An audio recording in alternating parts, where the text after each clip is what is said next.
कंगना रनौत ਦੇ ਦਫ਼ਤਰ 'ਚ ਕੀਤੀ ਗਈ ਤੋੜਫੋੜ ਤੋਂ ਬਾਅਦ ਉਸਦੇ ਵਕੀਲ ਨੇ ਦਾਅਵਾ ਕੀਤਾ ਕਿ कंगना रनौत ਨੂੰ ਇਸ ਤੋੜਫੋੜ ਦਾ 2 करोड़ रुपए ਦਾ नुकसान ਹੋਇਆ। जो उनको सुरक्षा दी गई है केंद्र सरकार की तरफ से, उस सुरक्षा घेरे में कंगना रनौत निकली है। तो अपने दफ्तर पर वो आई, मुआयना किया, जायजा लिया कि कितनी तोड़फोड़ हुई, कितना नुकसान हुआ, और उसके बाद वो अपने दफ्तर से अब वापस निकल गई हैं। तो आपको एक बार पीछे की तस्वीर दिखाऊंगा किस तरह की गहमा गहमी है। यहाँ पर बाहर की तरफ बड़ी संख्या में पुलिस के जवान यहाँ पर मौजूद हैं, मुंबई पुलिस की मौजूदगी है और मीडिया का जमावड़ा। और इस बीच में कंगना निकली और एक्सप्रेशंस ऐसे थे जिसमें उनके चेहरे पे भाव शून्य कह सकते हैं कि कोई एक्सप्रेशन नहीं था, मीडिया को भी नहीं देखा और सीधा वो अपनी गाड़ी में बैठ के निकल गए।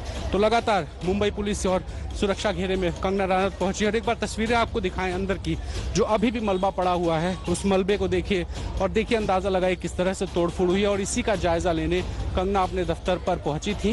उन्होंने देखा और उस जिस तरीके से वो ट्वीट कर रही थी, वो ट्वीट्स बताते हैं कि कंगना यहाँ पहुंचने के बाद ये देखना चाहती थी अपनी आंखों से, न सिर्फ वीडियो से, और इसीलिए वो अपने घर से निकल करके, उनका घर यहाँ से लगभग 1.5 से 2 किलोमीटर दूर है, इसलिए वो यहाँ पहुंची, पड़ताल की, जायजा लिया और देखा कितना नुकसान हुआ है।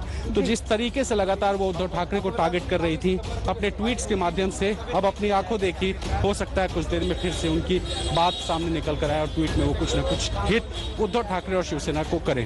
जी बिल्कुल। तो क्या ट्वीट करती हैं कंगना रनौत, इस पर भी हमारी नजर लगातार बनी हुई है, क्योंकि यही तरीका जिससे वो लगातार जनता से संवाद कर रही हैं और हिम्मत कह रही है वो उनको जनता से ही मिल रही है, जो खुलकर उनका सपोर्ट कर रही है, उनका समर्थन कर रही है।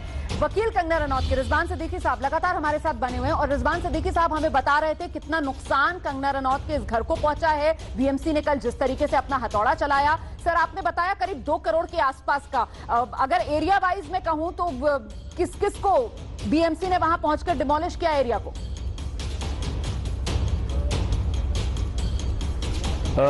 मैं समझ में नहीं आया आपका क्वेश्चन। एरिया मतलब आप बंगले के अंदर की एरिया की बात कर रहे हैं कि बंगले के बाहर की बात कर रहे हैं? कितना हिस्सा तोड़ा है, मतलब कितना हिस्सा तोड़ा है, क्या कुछ तोड़ा है?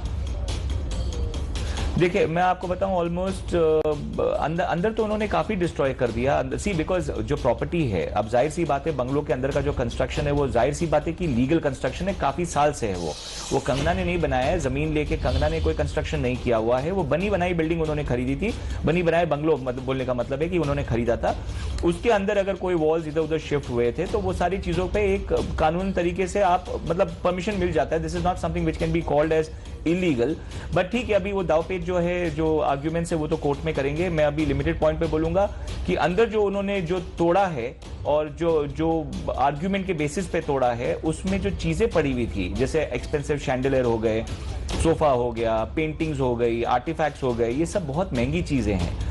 कंगना काफी शौकीन है, तो वो जाहिर सी बात है कि महंगी महंगी चीजें, जो अच्छी चीजें, जो डिजाइनर चीजें होती हैं वो लेती हैं, और ये सब चीजों का नुकसान हुआ है। इसके साथ में ऑफकोर्स जो उन्होंने जो बाकी चीजें जो तोड़ी हैं उसका भी नुकसान हुआ है, जिसका उनको कंस्ट्रक्शन कॉस्ट लगा था काफी सारी चीजों का। तो जो मैं लगातार कह रहा हूं कि जो प्रोसीजर ऑफ लॉ नहीं फॉलो किया गया, जो मैं ऑफकोर्स कोर्ट में आर्ग्यूमेंट करूंगा तो आपके सामने बहुत लिमिटेड में बताऊंगा कि सुप्रीम कोर्ट के डिवीजन बेंच के जजमेंट है, रीसेंट जजमेंट भी है, जहां पे बताया गया है कि अगर बीएमसी भी, और वो केस में खुद बॉम्बे म्युनिसिपल कॉर्पोरेशन ही था, बॉम्बे म्युनिसिपल कॉर्पोरेशन का ही केस है, डिवीजन बेंच का रीसेंट जजमेंट है पिछले साल का। तो उसमें बताया गया है कि 24 घंटे के बाद में आपको कैसे पेश आना चाहिए, और उस टाइम पे तो कोरोना भी नहीं हुआ था। वो जजमेंट के टाइम पे कोरोना तो अभी हुआ है, जिसकी वजह से वैसे भी अपना बॉम्बे हाई कोर्ट ने जो काफी जो प्रोसीडिंग्स चल रहे थे बॉम्बे हाई कोर्ट में, दूसरे कोर्ट्स में, वहां पे भी जजमेंट में बॉम्बे हाई कोर्ट ने on its own motion writ petition number 2 of 2020 में सबका उन्होंने एक्सटेंड कर दिया 30 सितंबर तक, कि 30 सितंबर तक कोई तोड़म ताड़ी नहीं होनी चाहिए जी। तो बॉम्बे हाई कोर्ट भी बोल रहा है, सुप्रीम कोर्ट भी बोल रहा है। अब ये चीज, ये जो पूरा लॉ जो चेंज हुआ था, ये सिवाय मेरे क्लाइंट के बाकी सब लोगों के लिए लॉ चल रहा है, और मेरे क्लाइंट के लिए 100 लोगों की मतलब पूरी एक फोर्स लगी उनको, एक अकेली लेडी के लिए 100 लोग, 40-50 पुलिस ऑफिसर्स, पूरा रोड बैरिकेड करके आना जाना बंद, और करीब 50-60 आदमी अंदर जो आप रखेंगे अदालत के सामने, बिल्कुल ये वो तमाम पॉइंट्स है जो आप रखेंगे अदालत के सामने। मैं बस इतना जानना चाह रही थी कि आप तो देखिए वकील हैं, आप इस तरीके की केसेस देखते आए होंगे, कभी ऐसी मतलब त्वरित कार्रवाई, इतना क्विक एक्शन कभी देखा है आपने बीएमसी का, कि एक दिन पहले आकर बीएमसी नोटिस चस्पा करती है, आप लोग जवाब भी देते हैं और बीएमसी एक तरफा उस जवाब को मतलब वकील होने के पहले से भी नहीं देखा मैं कभी किसी के साथ होते हुए। और इसी वजह से कहा जा रहा है कि ये सीधे सीधे बदले की कार्रवाई है। सिद्दीकी सर, देखिए, मैं बदले के बारे में तो नहीं बोलूंगा बिकॉज वो एक पॉलिटिकल एंगल हो जाएगा, बट जाहिर सी बात है कि जो मेरे क्लाइंट के साथ हो रहा है उसके पीछे this definitely much more than what meets the eye. किसी ना किसी का अल्टीरियर मोटिव और हिडन एजेंडा है, वो तो दिख ही रहा है। नहीं तो बीएमसी के पास कोरोना के टाइम पे और कोई काम नहीं है, बांद्रा पुलिस ऑफिसर्स के पास कोई काम नहीं है कि 40 आदमी बांद्रा पुलिस ऑफिस के यहाँ पे आके तैनात हो जाते हैं, उनके पास और कोई काम नहीं। बड़ी बात आप कह रहे हैं सर, अपनी बात पूरी कर लीजिएगा। मैं जरा सा तस्वीरें भी दिखा रही हूँ। कंगना रनौत एक बार फिर से वापस लौटी हैं अपने खार वाले घर, गाड़ी से निकली और अब बिल्डिंग के अंदर चली गई हैं कंगना रनौत। तो देखा आपने, महज 20 मिनट के अंदर कंगना रनौत अपने घर से बाहर निकली, अपने घर उस दूसरे घर पहुंची। वकील का कहना है कि वो घर ही है जिसे वो प्रोफेशनली यूज कर रही थी। हालांकि मणिकर्णिका फिल्म्स और हम लोगों की जबान पर भी दफ्तर ही चढ़ा हुआ है। तो खैर, मणिकर्णिका फिल्म्स पहुंची कंगना रनौत, जहां कल बीएमसी ने हथौड़ा चलाया था। वहां जाकर कंगना रनौत ने जायजा लिया। मलबा हर तरफ बिखरा हुआ था और कंगना की बॉडी लैंग्वेज देखकर ऐसा लग रहा था कि कंगना एकदम से बहुत स्तब्ध है, बहुत हैरान है। मुझे लगता है इस मनोस्थिति को कंगना की इस वक्त रिजवान सिद्दीकी से बेहतर और कोई नहीं बता पाएगा, क्योंकि शायद इस सब के बारे में सबसे ज्यादा डिटेल में अगर कंगना रनौत इस वक्त किसी से बात कर पा रही होंगी तो वो रिजवान सिद्दीकी साहब आप ही हैं। क्या बात हुई आपकी कल से अब तक कंगना रनौत से? गाड़ी है BMW जिसमें कंगना बैठी हुई है, खुद सवार है और उसके पीछे वो है। हम कोशिश करते हैं अगर कंगना बात कर सके। ये देखिए, कंगना को साथ जो है किसी को अंदर जाने नहीं दिया जा रहा है। यहाँ आप देखिए, कंगना रनौत अब जो है अपने घर के अंदर पहुंच चुकी है और आप देखिए वो अपने घर के अंदर यहाँ दाखिल हो चुके हैं गाड़ी से, और पुलिस ने जो है किसी को भी अंदर नहीं जाने दिया है।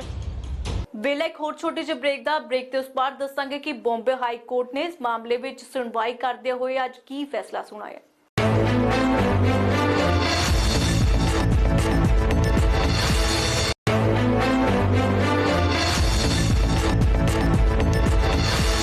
कंगना रनौत के दफ्तर से की गई तोड़फोड़ तो बाद आज बॉम्बे हाई कोर्ट में सुनवाई हुई।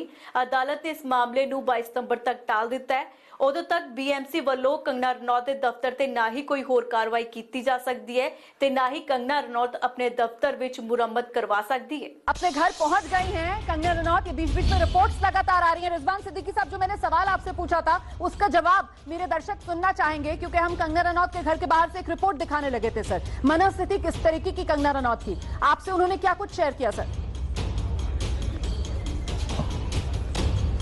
देखिए, Kangana is a very strong person, extremely strong person. I mean, उनको इमोशनली भी बहुत स्ट्रांग है वो। एंड ऑफ कोर्स जब वो किसी सिचुएशन में है तो उनको पता है कौन से सिचुएशन में है, और अगर वो कोई बात कर रही हैं तो उनको ये भी पता है कि आगे सिचुएशन क्या हो सकता है। तो I mean, she is not really perturbed, not really disturbed, but of course this was something which is like a shock, because कोई भी नहीं उम्मीद कर सकता था, कंगना को तो छोड़िए, मैं एज अ लॉयर उम्मीद नहीं कर सकता था कि इस तरीके का बीएमसी कोई पब्लिक पर्सन के साथ में, कोई सेलिब्रिटी के साथ में इस तरीके की हरकत कर सकता है जो लाइमलाइट में आ जाए, जहां पे उनकी खुद की नौकरी तो छोड़िए, नौकरी तो खैर वो स्टेट, आई मीन वो तो गवर्नमेंट का सब्जेक्ट है तो नौकरी पे नहीं बात करूंगा, जहां पे क्रिमिनल प्रोसीडिंग्स हो सकते हैं इन लोगों के ऊपर, उन्होंने उस पर भी गौर नहीं किया। और मतलब अंदाजा ही नहीं लगाया जा सकता था कि इस तरीके की हरकत बीएमसी कभी कर सकती है। तो मतलब sir, worst to worst case में भी आप लोगों ने ये नहीं सोचा था, कंगना रनौत ने ये नहीं सोचा था कि बीएमसी इस लेवल पर चली जाएगी और मतलब बिल्कुल मौका ही नहीं देगी, सीधा आकर ये दादागिरी दिखा देगी, आप ये कह रहे हैं? जी देखिए, बिकॉज कोर्ट्स चालू होते हैं 11 बजे, तो कोर्ट शुरू होने के पहले जो उन्होंने लोगों को तैनात कर दिया था सुबह से और नोटिस पेस्ट किया उसके बाद में, और रिकॉर्ड्स और जो चीजें साइट पे हो रही थी वो मैच ही नहीं हो रही हैं। आप लोगों के खुद के जितने जर्नलिस्ट हैं, आई मीन आपके भी ऑफकोर्स चैनल के होंगे, बाकी भी जर्नलिस्ट वहां पे सुबह से मौजूद थे, तो ये सारे जर्नलिस्ट को बुलाया किसने था? हमने थोड़ी बुलाया था। तो ये सारे जर्नलिस्ट को वहां पे इकट्ठा किसने किया था? कैसे पता था सारे जर्नलिस्ट को कि वहां पे ये सब चीज होने वाली है, टूटने वाली है? तो जाहिर सी बात है कि ये, आई मीन, जर्नलिस्ट को भी इन्फॉर्मेशन कहां से मिलता है? देखिए, कोई ना कोई तो देता ही है ना इन्फॉर्मेशन। तो सारे जर्नलिस्ट वहां पे 10 बजे से तैनात थे और मैं एज अ लॉयर, मुझे 11 बजे इन्फॉर्मेशन मिल रहा है और कि मेरा जो रिप्लाई था वो रिजेक्ट हो गया, और सुप्रीम कोर्ट के गाइडलाइंस है कि रिजेक्ट होने के बाद में भी किस तरीके के प्रोसीजर फॉलो होने चाहिए, और वो भी नहीं फॉलो बहुत होते। संक्षेप में अब आगे आप लोगों का क्या प्लान ऑफ एक्शन रहने वाला है? देखिए, जाहिर सी बात है, जो डैमेज हुआ है वो तो मैं रिकवर करूंगा और करके रहूंगा। और दूसरी चीज, क्रिमिनल प्रोसीडिंग्स होना चाहिए, because I think the people in India should know कि कोई भी डिपार्टमेंट का बंदा किसी भी दबाव में कानून को अपने हाथ में नहीं लेना चाहिए। हाँ, ये हम कह सकते हैं कि कंगना जो है 4 बजे के आसपास अपने घर से निकली थी और 4:21 पर वो जो वापस अपने घर आ गई हैं, तो मुश्किल से उन्होंने शायद अपने ऑफिस पे अगर हम बात करें तो 10 मिनट बिताए हैं और उसके बाद वो वापस घर आ गई हैं। अब देखने वाली बात होगी कि वो या तो कैमरे अपने वीडियो के माध्यम से या फिर ट्वीट के माध्यम से अपने दिल की बात जो भी है वो शायद रखेंगी।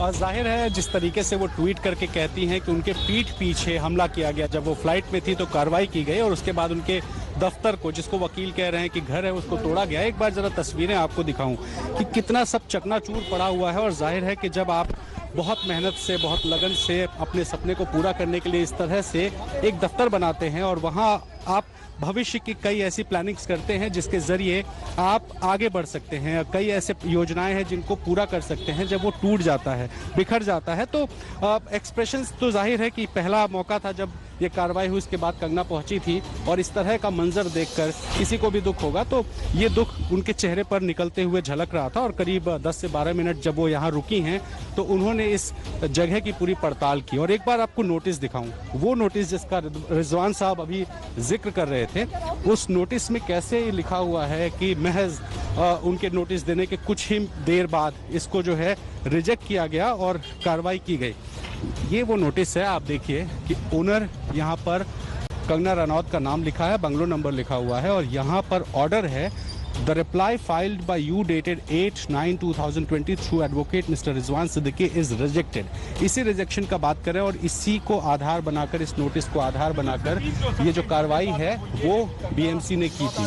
तो आपको बताएं कि जब कंगना चंडीगढ़ से फ्लाइट लेकर के मुंबई के लिए निकल रही थी, उसी दौरान यहाँ पर कार्रवाई की गई। और आपको एक बार वो दिखाता हूँ जहाँ पे उनका बालकनी बनी हुई थी, उस बालकनी का अभी भी टूटा हुआ हिस्सा आपको दिखेगा और अंदर की तरफ की तस्वीरें भी हैं जहां फर्नीचर और लाइट्स वगैरह अभी भी टूटी हैं। 22 तारीख तक का स्टेटस को है, क्योंकि कोर्ट ने कहा है कि फिलहाल यहां पर अभी कुछ नहीं हो सकता, ना रेनोवेशन हो सकता है और ना ही बीएमसी कोई कार्रवाई कर सकती है।